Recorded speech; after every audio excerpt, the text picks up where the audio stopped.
گزارے کیسے زندگی، آؤ علماء سے پوچھ لیں، آئے جو مشکل پیش کوئی، آؤ علماء سے پوچھ لیں۔ الحمد للہ رب العالمین والصلاة والسلام علی سید المرسلین، اما بعد فاعوذ باللہ من الشیطان الرجیم، بسم اللہ الرحمن الرحیم۔ الصلاة والسلام علیک یا رسول اللہ وعلی آلک واصحابک یا حبیب اللہ۔ الصلاة والسلام علیک یا نبی اللہ وعلی آلک واصحابک یا نور اللہ۔ میٹھے میٹھے اسلامی بھائیوں اور مدنی چینل کے ناظرین، سلسلہ دارالفتہ اہل سنت میں ایک بار پھر آپ کو مرحبا کہتے ہیں۔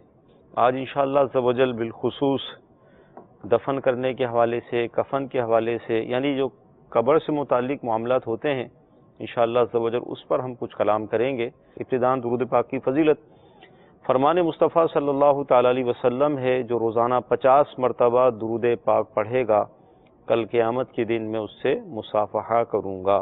صلو علی الحبیب صلی اللہ تعالی علی محمد صلی اللہ علیہ وسلم سلسلے میں مفتی صاحب تشریف فرما ہے۔ آئیے ہم ان کی بارگاہ میں چلتے ہیں اور ان سے اس حوالے سے سوال کرتے ہیں کہ ابتداً یہ ارشاد فرمائے کہ پچھلے سلسلوں میں ہم نے نماز جنازہ کا طریقہ، اس کے ارکان، اس حوالے سے گفتگو کی تھی۔ دفن کرنے کا جو شرعی حکم ہے وہ کیا ہے، اس حوالے سے ارشاد۔ الحمدللہ رب العالمین والصلاة والسلام علی سید الانبیاء والمرسلین، اما بعد فاعوذ باللہ من الشیطان الرجیم، بسم اللہ الرحمن الرحیم۔ دفن کرنا یعنی میت کو کسی مقام کے اوپر زمین کھود کر اس کے اندر داخل کرنا، یہ فرض کفایہ ہے۔ یعنی جن جن مسلمانوں تک میت کی اطلاع پہنچی مرنے کی، تو جس طرح ان کے اوپر یہ بات لازم ہے کہ وہ میت کی نماز جنازہ ان میں سے کچھ افراد پڑھیں گے تاکہ سب کے اوپر سے جو ہے وہ فرض اترے، اسی طرح میت کو دفنانا یہ فرض کفایہ ہے۔ ایسا نہیں ہو سکتا کہ کسی جگہ رکھ دیا اور اس کی چاروں طرف دیواریں کھینچ دی، صحیح ہے، یا کسی کمرے میں رکھ دیا، اس کے ارد گرد کمرہ بنا دیا، جیسے کہ فرعین مصر جو ہوتے تھے، یعنی پرانے زمانے میں مصر کے جو بادشاہ ہوتے تھے جن کو فرعون کہا جاتا تھا، صحیح۔ ان افراد کا طریقہ کار عمومی طور پہ یہ ہوتا تھا کہ وہ ان کو حنوط کر کے، ممی ان کے بنا کے، پھر ان کو بڑے بڑے کمروں کے اندر رکھ دیا کرتے تھے۔ تو اس طرح نہیں ہو سکتا۔ اسلام کے اندر جو ہے وہ دفن کرنے کا حکم ہے کہ کسی نہ کسی مقام پر میت موجود ہے تو آپ نے اس کو دفن کرنا ہے۔ یہ فرض کفایہ ہے۔ اگر اس کو دفنایا نہیں گیا، نعوذ باللہ اس کو اٹھا کے کسی جگہ پہ پھینک دیا، سمندر میں ڈال دیا، نعوذ باللہ اس سے کوئی تنگ تھے اور اس کو درندوں کے آگے ڈال دیا، کوئی بھی اس طرح کا سلوک اس کے ساتھ نعوذ باللہ کیا، تو یہ جائز نہیں ہے۔ ٹھیک، مسلمان ہے، اس پر لازم ہے کہ اس کو کہیں نہ کہیں دفنایا جائے گا۔ تو میت کو دفنانا یہ فرض کفایہ ہے۔ بعض افراد نے دفنا دیا، جیسے کہ عمومی طور پہ اہل خاندان دفنا دیتے ہیں، تو اس سے ان کا فرض یہ ادا ہو جائے گا۔ ٹھیک۔ اچھا، اس حوالے سے کیا ارشاد فرمائیں گے؟ اسے قبر کا آپ نے ارشاد فرمایا کہ مروجہ جو اس وقت قبرستان کی صورت حال ہے، اس میں چوکور جو قبر بنائی جاتی ہے، یہ اور لحد بھی قبر، ان دونوں میں کیا فرق ہے اور اس میں سنت کیا ہے، بہتر کیا ہے؟ اصل میں لحد جو ہوتی ہے، یہ ہمارے یہاں عمومی طور پہ باب المدینہ وغیرہ کے اندر جو ہماری طرف کے ایریے ہیں، ان میں لحد تو عمومی طور پہ بنتی نہیں، صندوق بنتا ہے، سیدھا سیدھا کھود کے اس کو دفن کر دیتے ہیں۔ لحد جو ہوتی ہے وہ ہوتے ہیں قبر کھود کر اس میں قبلے کی طرف میت رکھنے کی جگہ کھودتے ہیں مزید سائڈ میں، ٹھیک، اور پھر اس کے بعد جو ہے وہاں پر اس کو دفنا دیتے ہیں۔ تو یہ لحد کی یہ صورت ہوتی ہے کہ قبر کھودی بھی، اس کے بعد قبلے کی طرف جو ہے مزید اس میں ایک جگہ بناتے ہیں اور اس کے اندر کھود کے اس کو میت کو وہاں دفناتے ہیں۔ باب المدینہ وغیرہ کے اندر جو قریب کے ایریے ہیں، یہاں پہ یہ صورتحال نہیں ہوتی، یہاں پر صندوق نما قبر ہوتی ہے کہ سیدھی سی قبر بنا دیتے ہیں کھڑی، تو یہ بھی جائز ہے، اس طرح بنا کے بھی دفنا سکتے ہیں، لیکن سنت بہرحال لحد ہے کہ وہ اس طرح بنائی جائے کہ کھودی جائے، پھر قبلے کی طرف اس میں جو ہے وہ ایک اور جگہ کھود کے وہاں پر میت کو رکھا جائے، یہ سنت مبارکہ ہے۔ اچھا، اس میں جو قبر کی لمبائی ہے، چوڑائی ہے، اس میں بھی کوئی حکم ہے یا؟ جی بالکل، ایک تو دیکھیں میت کے لیے حکم تو یہ ہے کہ دفنانا ہے، ٹھیک ہے، کہ اس کی میت جو ہے وہ چھپ جائے زمین کے اندر، ایک تو یہ ہے۔ جو سنت مبارکہ ہے، جو ہونا چاہیے بہتر، اس میں یہ ہے کہ قبر کی لمبائی جو ہے یہ میت کے قد کے برابر ہونی چاہیے، اس کی لمبائی ہے، اور جو چوڑائی ہے یہ آدھے قد کے برابر ہونی چاہیے، ٹھیک ہے، اور گہرائی جو ہے نیچے یہ کم سے کم آدھے قد تک ہونی چاہیے، صحیح، اور بہتر یہ ہے کہ یہ بھی قد کے برابر ہو، صحیح، یعنی لمبائی بھی قد کے برابر اور گہرائی بھی قد کے برابر، اور جو چوڑائی ہے وہ آدھے قد کے برابر ہونی چاہیے. یہ صحیح. بہتر طریقہ کار ہے، یہ کریں گے تو انشاءاللہ یہ میت کے لیے مفید ہوگا. مدنی چینل کے ناظرین، قبر سے متعلق ہم نے سنا کہ قبر کی لمبائی، چوڑائی اور لحد اور جو صندوق نما بنائی جاتی ہے اس کے احکام کیا ہیں. مزید انشاءاللہ تعالی اس پر گفتگو کریں گے.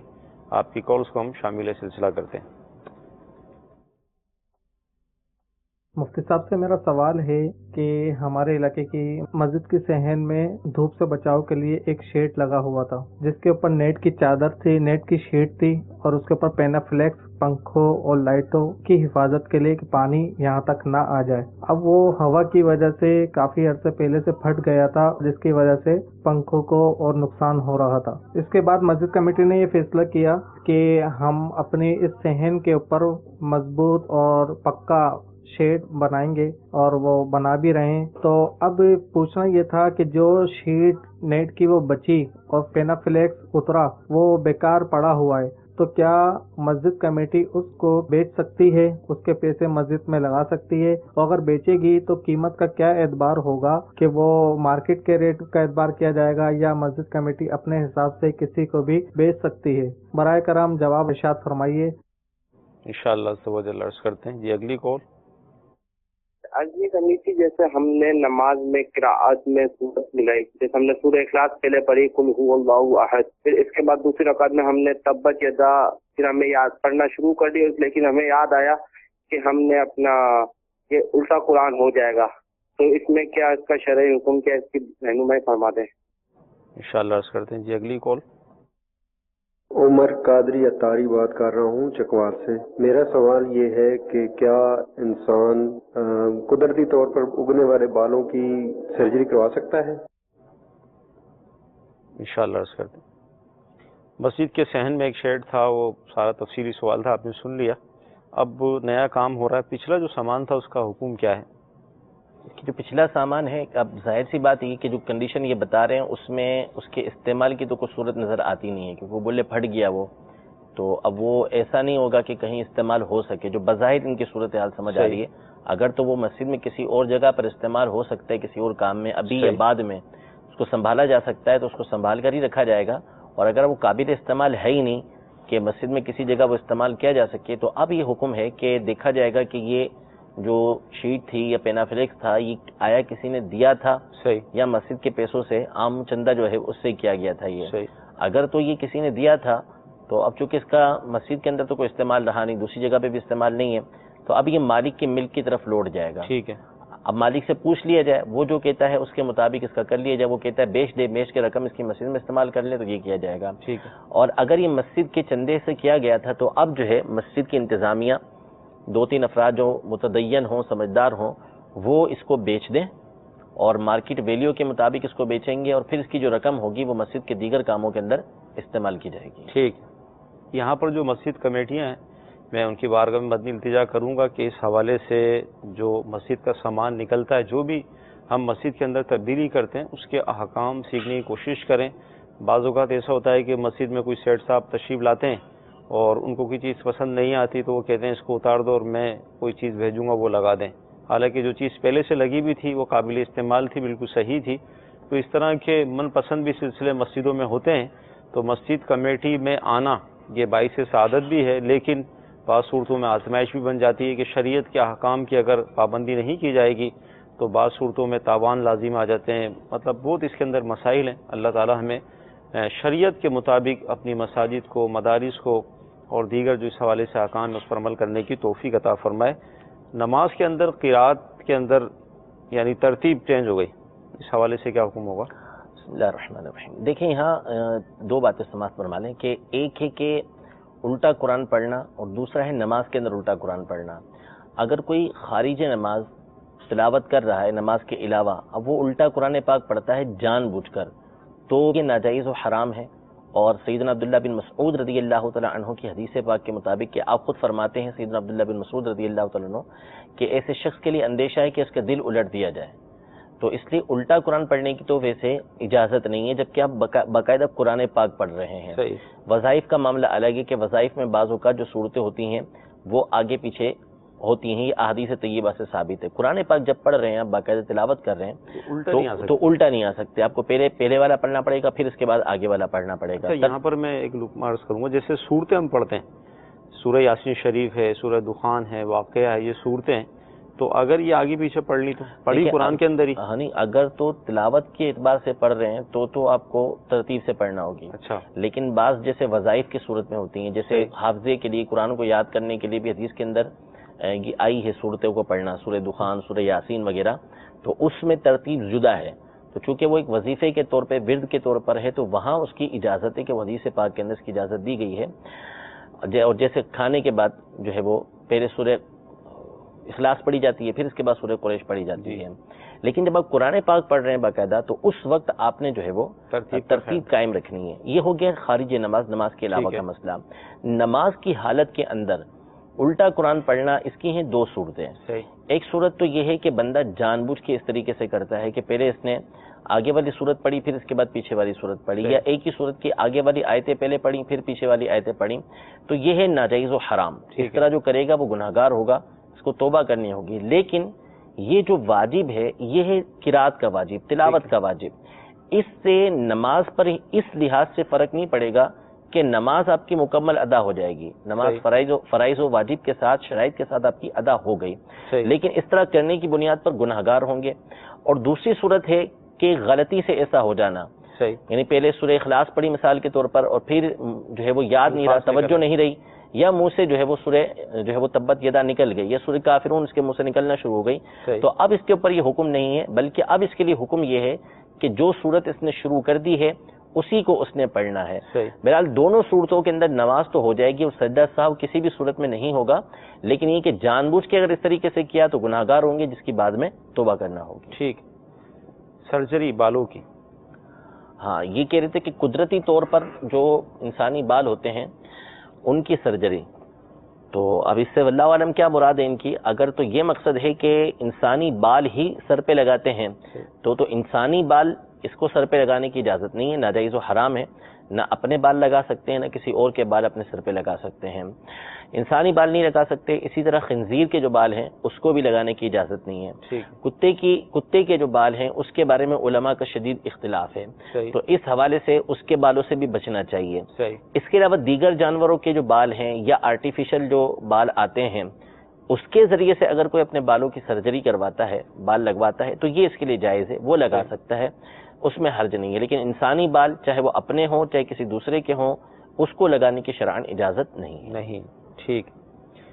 ہماری گفتگو چل رہی تھی کفن دفن کے حوالے سے، تو ابھی تو یہ ہوتا ہے کہ جیسے ہم جسم ہی قبر میں رکھتے ہیں، اوپر سے قبر کو بند کر دیتے ہیں، مٹی وغیرہ ڈال دیتے ہیں، اگر تابوت میں جسم کو رکھا جائے پھر اس کو قبر کے اندر رکھا جائے تو اس حوالے سے کیا فرمائیں گے؟ دیکھیں اس میں دو صورتیں ہوتی ہیں کہ ایک تو یہ ہوتا ہے کہ عام طور پہ ہمارے یہاں ایسا جو سلسلہ پیش آتا ہے وہ اس وقت آتا ہے کہ جب باہر ملک سے کسی جگہ سے میت آتی ہے، تو جیسے تابوت میں آتی ہے کئی دفعہ ایسا ہوتا ہے اسی کے ساتھ اتار دیتے ہیں۔ تابوت کے ساتھ میت کو زمین کے اندر رکھنا یعنی قبر کے اندر رکھنا یہ مکروہ ہے۔ لیکن اگر قبر کی جو جگہ ہے، زمین ہے، وہ ہے تر، کہ بغیر تابوت کے میت رہ نہیں سکے گی، تو پھر اس صورت میں اس کی اجازت ہے کہ تابوت جو ہے اس کے اندر میت کو رکھ کے یہ دفنایا جا سکتا ہے، لیکن بلا ضرورت ایسا کرنا یہ مکروہ ہے کہ یہ مسلمانوں کے طریقے کے خلاف ہے۔ یا اگر میت کی کنڈیشن ہی ایسی ہو اس حوالے سے؟ دیکھیں میت کی کنڈیشن کی تو علماء نے نہیں قید لگائی، وہ تو مسئلہ نہیں ہے کہ اس کو نکال کر جو ہے وہ دفن کیا ہی جا سکتا ہے، کیونکہ قبر کے اندر ہی رکھنا ہے، لیکن وہ قبر کی حالت دیکھی جائے گی کہ قبر جو ہے وہ ہے ایسی کہ بغیر تابوت کے اس میں اس کو دفنایا نہیں جا سکے گا، تو پھر اس کے اندر دفنایا جا سکتا ہے۔ ٹھیک، انشاءاللہ عز و جل باتوں پر ہمیں عمل کرنا ہے، عمل کروانا ہے۔ مزید کالز کو ہم شامل کرتے ہیں۔ مفتی صاحب کی بارگاہ میں سوال عرض ہے کہ سنت کے مطابق قبر کا سائز کیا ہونا چاہیے؟ انشاءاللہ عرض کرتے ہیں۔ جی اگلی کال۔ اگر نماز پڑھنے والی جو لکڑی کی چوکی ہوتی ہے جسے بولتے ہیں، اگر وہ ٹوٹ جائے تو اس کا کیا کیا جائے؟ انشاءاللہ عرض کرتے ہیں۔ جی اگلی کال۔ میں شعیب اتاری بات کر رہا ہوں گلگت بلتستان سے۔ میں معلوم کرنا چاہتا ہوں کہ موضوع پر مسا کس طرح کیا جاتا ہے اور اس کا شرعی مسئلہ بیان کر دیجیے۔ انشاءاللہ عرض کرتے ہیں۔ اگرچہ اس پر بات تو ہو گئی لیکن پھر بھی سنت یعنی قبر کا جو سائز ہے سنت کے مطابق کیا ہے؟ بتا دیا کہ جو لمبائی اور گہرائی جو ہونی چاہیے یہ دونوں انسانی قد کے برابر ہونی چاہیے، اور جو چوڑائی ہے وہ آدھے قد تک ہونی چاہیے، صحیح، اور متوسط یہ ہے کہ کم از کم سینے تک اس کی گہرائی ہونی چاہیے۔ ٹھیک، تو یہ بتایا جا چکا ہے کہ لمبائی اور گہرائی جو ہے وہ پورے قد کی ہو، یہی بہتر طریقہ کار ہے، اور چوڑائی جو ہے وہ آدھے قد کے برابر ہو۔ ٹھیک۔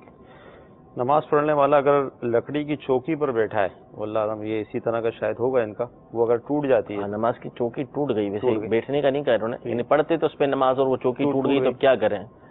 تو ظاہر ہے کہ نماز پڑھنے کی وجہ سے وہ ایسی تو بابرکت ہو ہی چکی ہوگی، اللہ کی ذات سے امید ہے کہ اس پہ نمازیں پڑھی ہیں۔ صحیح، تو جو جگہ زمین کے بارے میں تو یہ موجود ہے کہ کل بروز، بلکہ ایسا موجود ہے کہ زمین کے ایک حصے دوسرے حصے کے اوپر فخر کرتے ہیں، صحیح، اور بتاتے ہیں اپنے اوپر کوئی نیک عمل ہوا ہو، تو اسی طرح امید ہے کہ یہ جو چیزیں ہیں یہ بھی ان کے لیے گواہ بنیں گی نماز کے لیے۔ تو اس چوکی کا جو کرنا چاہیں کر سکتے ہیں، اس کو بیچنا چاہیں، کسی اور جگہ استعمال کرنا چاہیں تو استعمال کر سکتے ہیں، دروازے میں لگانا چاہیں، کسی اور کو دینا چاہیں، تو تمام چیزوں کا اختیار ہے، اس کا کوئی الگ سے حکم نہیں ہے، اپنی چیزیں ان کی اس کے ساتھ جو کرنا چاہیں کر سکتے ہیں۔ ٹھیک ہے، لیکن بعض اوقات سنبھالنا بڑا مشکل ہو جاتا ہے اس طرح کی چیزوں کو۔ ہاں تو ٹھیک ہے، بیچ سکتے ہیں، اس کو بیچ دیں، کسی کو دینا چاہیں غریب کو دے سکتے ہیں، کوئی مسئلہ نہیں۔ ٹھیک ہے۔ موضوع پر مسحہ کا کیا حکم ہے؟ موسم بھی آ رہا ہے سردیوں کا، موضوع پر مسح کا حکم یعنی موضوع کی موزے جو ہیں چمڑے کے ہونے چاہیے، صحیح، چمڑے کے موزے ہوں، یا کم از کم اس کا جو تلا ہو وہ چمڑے کا ہونا چاہیے، اور دبیز ایسا ہونا چاہیے کہ پانی اس پہ نہ پہنچے، اور اس سے ٹخنے آپ کے چھپے ہوئے ہوں، اتنا بڑا ہو کہ وہ چلنے میں جو ہے وہ کھلے نہ۔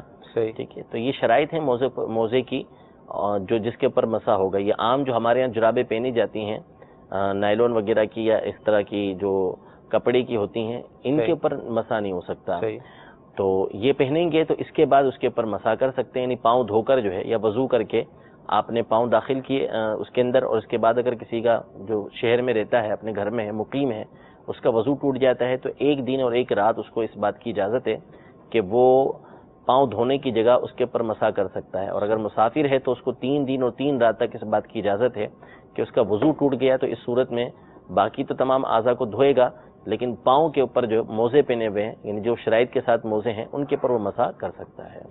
مدنی چینل کے ناظرین، الحمدللہ عز و جل اس پر پورا ایک سلسلہ ہم نے کیا تھا، دعوت اسلامی کی ویب سائٹ پر جا کر آپ اسے ڈاؤن لوڈ کر سکتے ہیں، دیکھ سکتے ہیں، یعنی موضوع کے حوالے سے پورا بیان کیا گیا تھا کہ اس کا طریقہ کار کیا ہے، اس کی شرائط کیا ہیں، موجہ جو موزے ہیں وہ استعمال ہو سکتے ہیں یا نہیں ہو سکتے، تو وہاں جا کر آپ اسے دیکھ سکتے ہیں۔ آئیے آپ کی کالز کو مزید شامل کرتے ہیں۔ حضور، میرا نام ذاکر حسین اطاری ہے، میرا تعلق پنجاب بہاول نگر سے ہے۔ میرا سوال یہ ہے کہ جب میت کو قبر میں اتارا جائے تو ورثہ میں سے کس کا زیادہ حق ہے کہ وہ میت کو قبر میں اتارے؟ برائے مہربانی جواب ارشاد فرما دیجیے۔ انشاءاللہ عرض کرتے ہیں۔ میت کو قبر میں اتارنے کا زیادہ حقدار کون ہے، اس حوالے سے ارشاد فرمائیں۔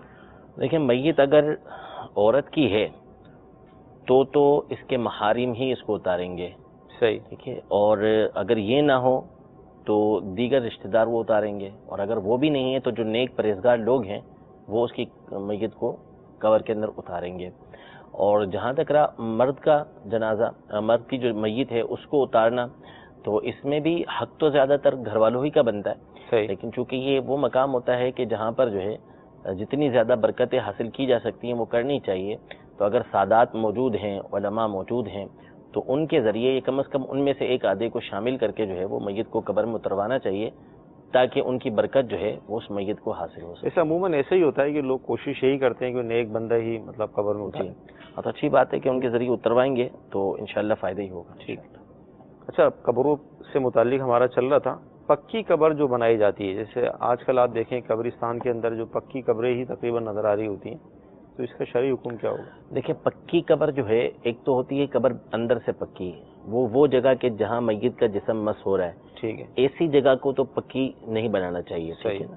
ایسی جگہ کو پکا، اگر مثال کے طور پہ قبر ایسی ہے کہ وہ ضروری ہو گیا وہاں پہ اینٹیں لگانا، تو اب اس پہ بھی حکم یہ ہے کہ اس کے اوپر مٹی جو ہے وہ لیپ دی جائے، صحیح، ٹھیک ہے، تاکہ مٹی اس کے ساتھ رہے، پکی بھی ظاہر سی بات ہے آگ کے اندر پکی بھی ہوگی، تو میت کے ساتھ آگ کا معاملہ یہ نہیں ہونا چاہیے۔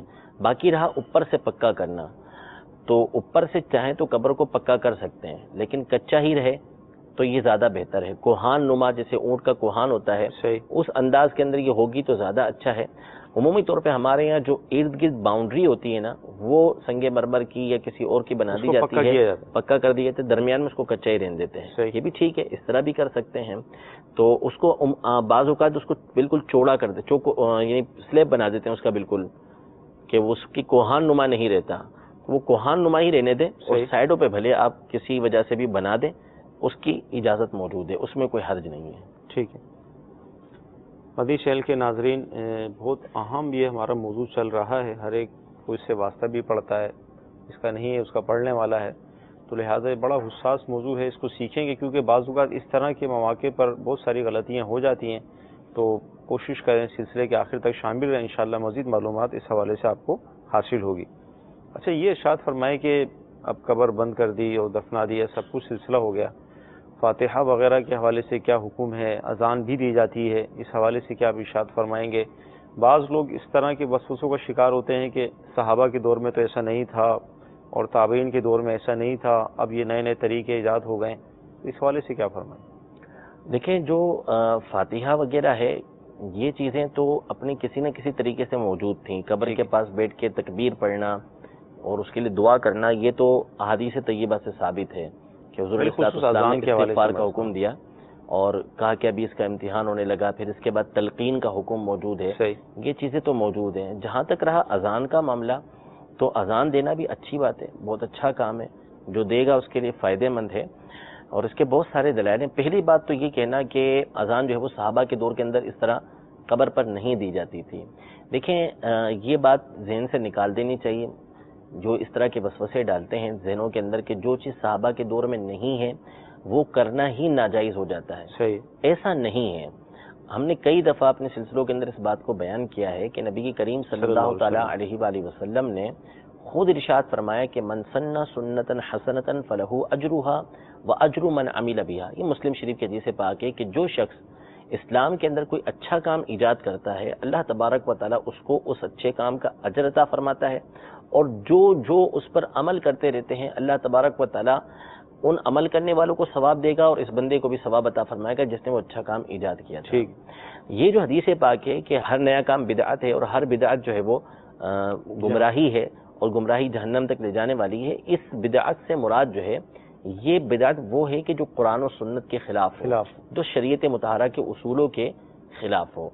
اب جہاں تک رہا اذان کا معاملہ، تو اذان بہت سارے مقامات پر دینے کی کتابوں کے اندر صراحت موجود ہے، ٹھیک ہے، یعنی جس طرح اذان کان میں دینا یہ تو سنت سے ثابت ہے، اس کے علاوہ جنات کے اثر کے وقت، وباؤں کے آنے کے وقت، مختلف اوقات کے اندر جو ہے وہ اذان دینے کے تذکرے موجود ہیں۔ ان میں سے بہت سارے مقام وہ ہیں کہ جو صحابہ کرام علیہم رضوان کے دور کے اندر نہیں ہوا کرتے تھے، اور یہ ابھی نہیں، کافی پہلے علماء اس بات کو لکھ کے جا چکے ہیں، یعنی آج سے سینکڑوں سال پہلے اس بات کو علماء نے لکھا ہے کہ ان مواقعوں پر جو ہے وہ آپ اذان دے سکتے ہیں۔ اب رہا قبر پر اذان دینے کا معاملہ، تو دیکھیے کہ اذان جو ہے اس کے فائدے بہت سارے ہیں۔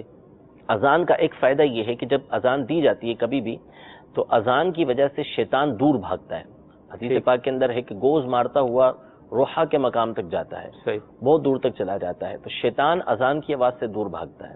اور قبر جو ہے یہ آخری مقام ہوتا ہے کہ جہاں پر آ کے شیطان جو ہے وہ بہکانے کی کوشش کرتا ہے۔ سیدنا سفیان ثوری رضی اللہ تعالی عنہ کی روایت جو ہے، آپ کا قول جو ہے یہ نوادر الاصول کے اندر نقل کیا گیا ہے کہ جب بندے سے قبر کے اندر سوال ہوتا ہے کہ مر ربو کا، تیرا رب کون ہے، تو اس وقت بھی شیطان اپنی طرف اشارہ کر کے کہتا ہے کہ مجھے کہہ دے، استغفر اللہ، میں ہوں۔ وہاں پر بھی بہکانے کی کوشش کر رہا ہوتا ہے۔ نبی کریم صلی اللہ علیہ وسلم نے باقاعدہ قبر کے پاس بیٹھ کے تکبیر کہنا، یعنی اللہ اکبر کہنا، تسبیح کہنا، یہ احادیث طیبہ سے ثابت ہے، تو وہ فائدہ مند تھا، جبھی تو ہوا نا۔ تو اسی طرح قبر کے پر اذان دینا یہ مسلمان کے لیے مفید ہے، فائدہ مند ہے۔ تو یہ کہنا کہ صحابہ کرام علیہم رضوان کے دور کے اندر نہیں تھا، یہ بات اس لحاظ سے کہ اب درست نہیں ہے، یہ بات درست نہیں ہے کہ صحابہ کے دور میں نہیں تو اب بھی نہیں ہو سکتا، ایسا نہیں ہے۔ بہت سارے کام، 50 کام ہیں کہ جو صحابہ کے دور میں نہیں ہوتے تھے، آج ہو رہے ہیں۔ فقہ حنفی کی مشہور کتاب ہے، ہمارے فقہ حنفی کے اندر یہ حکم ہے کہ زبان سے نیت کی جائے، صحیح. ہم نیت کرتے ہیں نا زبان سے کہ میں آج کی نماز فجر جو ہے وہ 2 رکعت فرض ادا کرتا ہوں. ٹھیک. بدعت لکھا علماء نے اس کو. ٹھیک. لیکن اس کے ساتھ ہی یہ لکھا ہے کہ بدعت مستحسنہ ہے، اچھی بدعت ہے، اچھی بات ہے، کیونکہ اس کے ذریعے سے بندہ اپنی نیت کو حاصل کرنے پر قادر ہو جاتا ہے. تو اس طرح کے بہت سارے معاملات ہیں کہ جو صحابہ کے دور میں نہیں ہوا کرتے تھے. جیسے آج ہمارے کرنے لوگ جہاز پہ گئے تو کس صحابی نے؟ ٹھیک ہے، وہ اس طرح گئے، لیکن وہ اس کو یہ کہتے ہیں کہ یہ جو ہے وہ دنیاوی مثال ہے. چلو ٹھیک ہے، دنیاوی مثال ہے، لیکن ہے تو نئی چیز نا، نئی چیز ہے، کام تو نیک کر رہے ہیں نا آپ. تو احادیث طیبہ کا درس دینا جس انداز میں ہم دیتے ہیں، جو انداز ہم نے اپنایا بھائی یہ صحابہ کے دور کے اندر نہیں تھا، لیکن یہ جائز ہے. اس لیے جائز ہے کہ شریعت مطہرہ کی کسی اصول سے یہ ٹکراتا نہیں ہے. شریعت مطہرہ اس کی اجازت دیتی ہے، لہٰذا یہ کرنا درست ہے. اب میں کہاں اس کی تفصیل کے اندر جاؤں کہ کس کس نے بدعت کی 5 قسمیں کی بھی ہیں. صحیح. بڑی پرانی کتابوں کے اندر اور بعد والی کئی کتابوں ایسے افراد کی کتابوں کے اندر بھی موجود ہے جو ان چیزوں کا منع کرتے ہیں. عربی میں وہ باتیں موجود ہیں کہ بدعت کی انہوں نے 5 قسمیں کی ہوئی ہیں، جس میں سے ایک بدعت مستحسنہ ہے، اچھی بدعت ہے. بدعت کو لوگ علماء نے واجب لکھا کہ وہ واجب بھی ہے بعض صورتوں کے اندر. صرف و نحو کا سیکھنا جس سے آپ قرآن و حدیث سیکھ سکتے ہیں، تو اس کو واجب علماء نے قرار دیا کہ بدعت واجبہ ہے، سیکھنا ضروری ہے اس کو.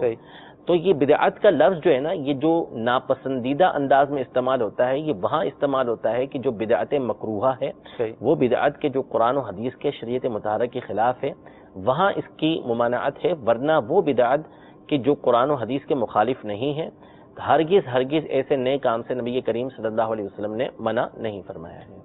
مدنی چینل کے ناظرین، بہت مفصل جواب اس حوالے سے ہمیں مل گیا کہ دفنانے کے بعد جو اذان دی جاتی ہے اس کی کس قدر اہمیت ہے، اور اس شیطانی وسوسے کو نہ پالا جائے کہ صحابہ کے دور میں یہ نہیں ہوتا تھا، اب یہ جو ہے رائج کیا جا رہا ہے.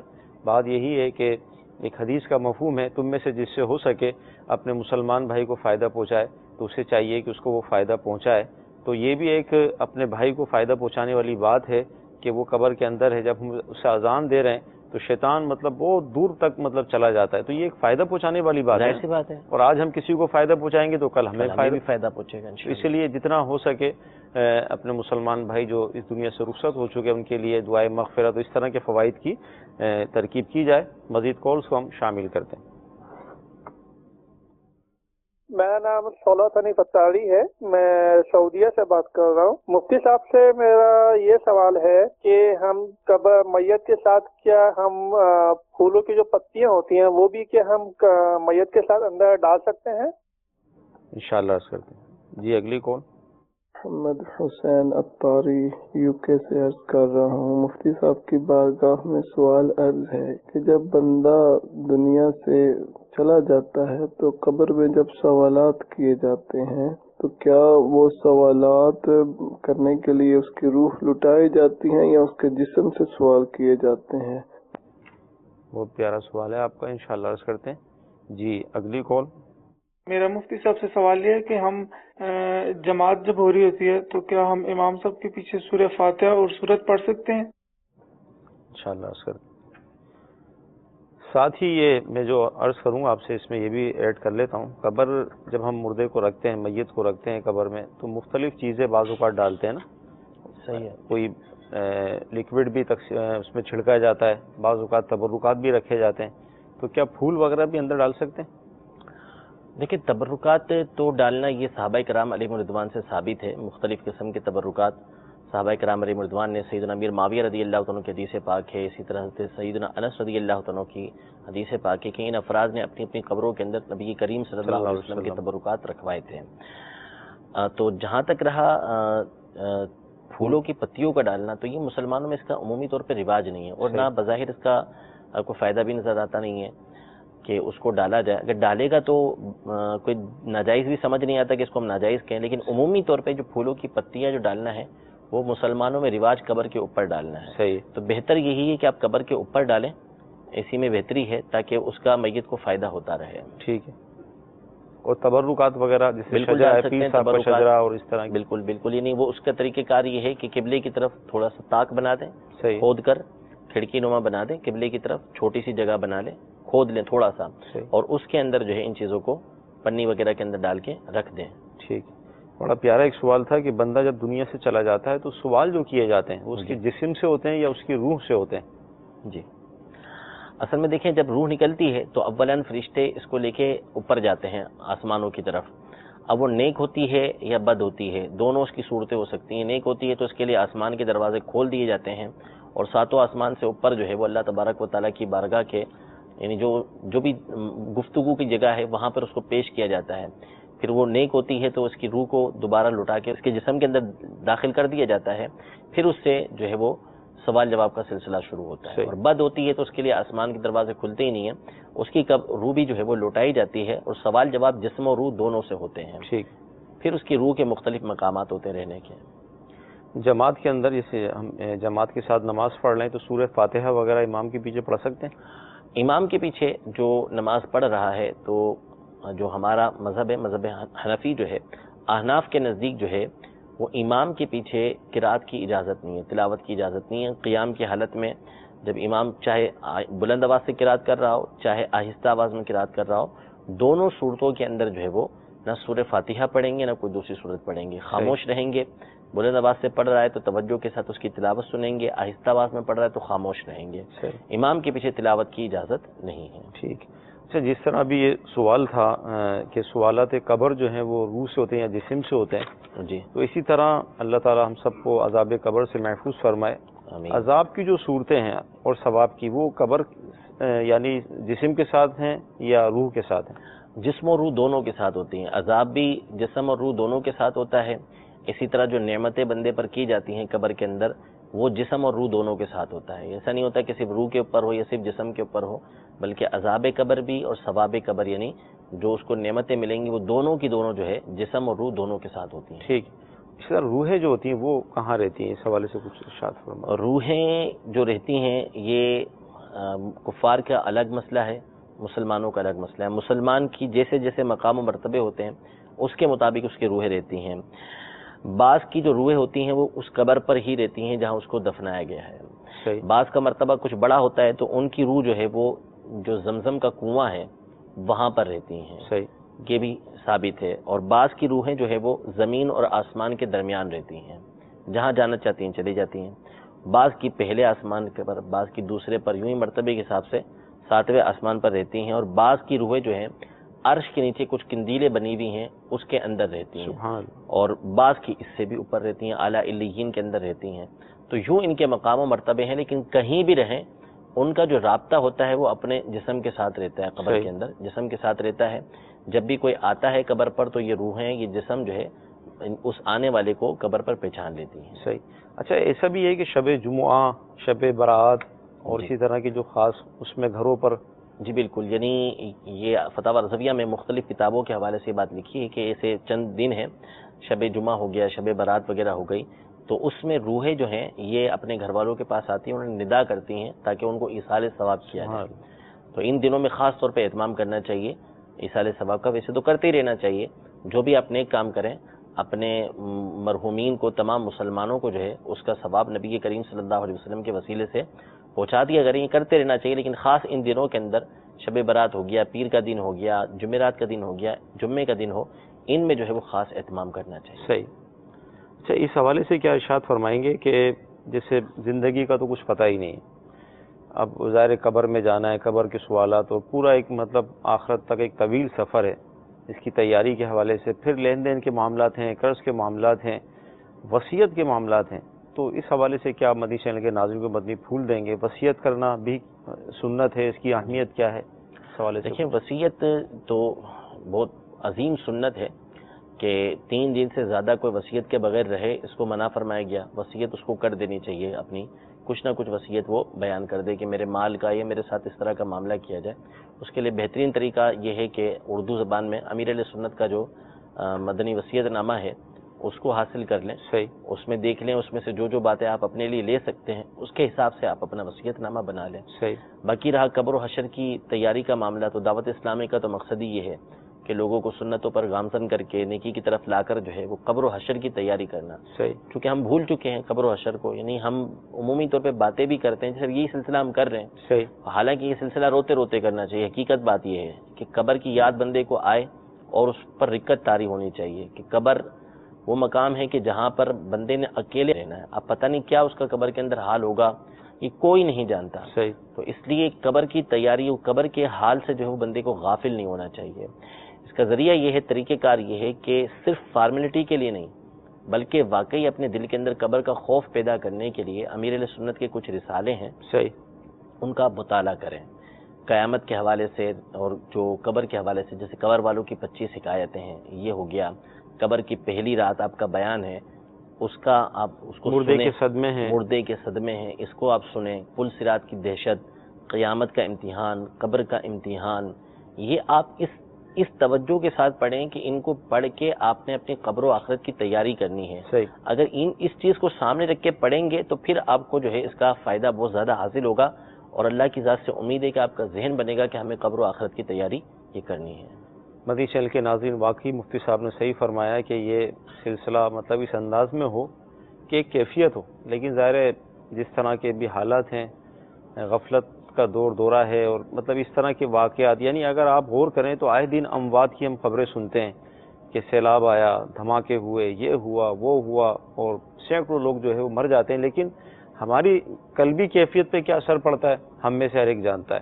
تو لہٰذا آج کا سلسلہ جو کیا گیا، اللہ تعالیٰ ہمیں اس میں جو مدنی پھول بیان کیے گئے اس پر عمل کرنے کی توفیق عطا فرمائے. بالخصوص ہم سب کو اپنی قبر کی، اپنی آخرت کی، اپنی موت کی تیاری کرنے کی توفیق عطا فرمائے.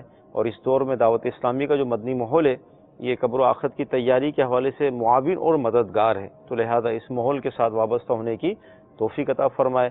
صلو علی الحبیب صلی اللہ تعالی علی محمد صلی اللہ علیہ وسلم. گزارے کیسے زندگی، آؤ علماء سے پوچھ لیں، آئے جو مشکل پیش کوئی، آؤ علماء سے پوچھ لیں.